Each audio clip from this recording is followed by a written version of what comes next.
there is what you call short-term, medium-term, and long-term solutions.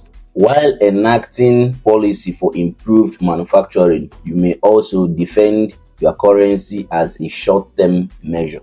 That's a lie. That's the lie that IMF, World Bank, and other international monetary organizations have been telling Africans and underdeveloped countries. The idea that there is short-term plan, medium-term plan, millennium development goals, sustainable development, and all those things are lies. Those things are like bunkum. Let me just use the word bunkum. Those things are bunkum.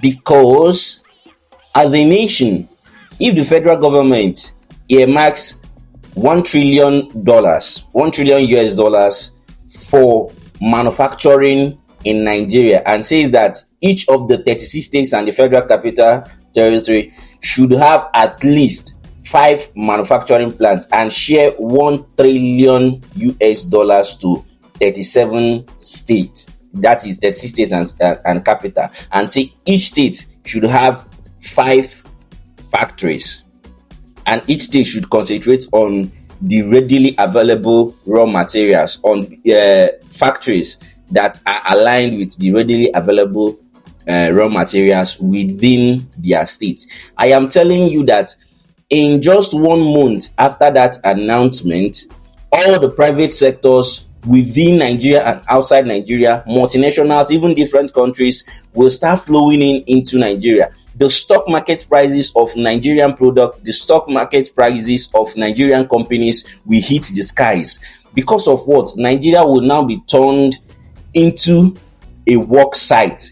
Everybody will have jobs because there will be enormous jobs. Imagine Enugu State having up to, because each state is going to get a minimum of 27 billion US dollars.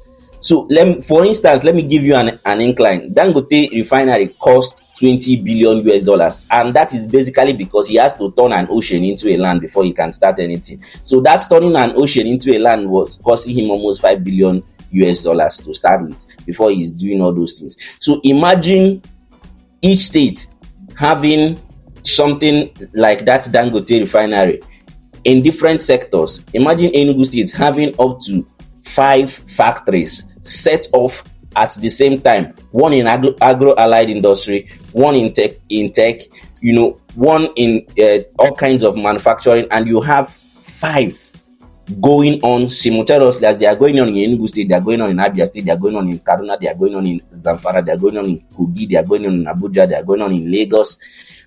Within that period, you will see that more than 50 to 80 million Nigerians will be gainfully employed, whether they have degrees, whether they do not have degrees, whether they are old, whether they are young. And you will see that the economy will immediately bounce back. All the countries, even those that have given us stringent loans conditions, they will come with their money ready to offer. Private sectors will begin to set up allied companies in relative to the factories that are being manufactured. You will begin to see a situation whereby multinational companies will begin to beg you to provide roads, to provide water, to provide things to assist these things. You will see where international logistic companies like DHL and the rest of them will start begging to assist in transporting Nigeria's products across the world.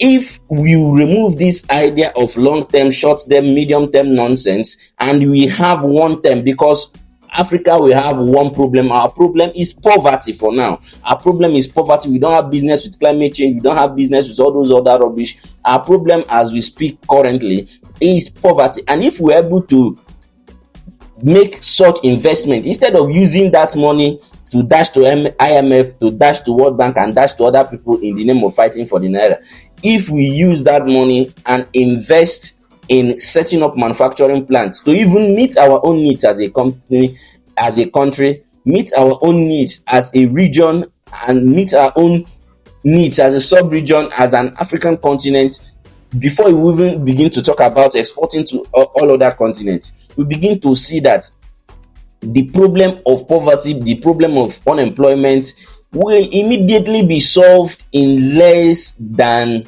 3-4 months, because as these factories, the construction of these factories are taking off, jobs will be created in multiple places. People that are even currently earning will have a breath of fresh air, because those who used to collect money from them, we no longer have needs to collect money, to be collecting money from them every now and then. So even the ones they make will stay with them, and they will utilize this for something meaningful.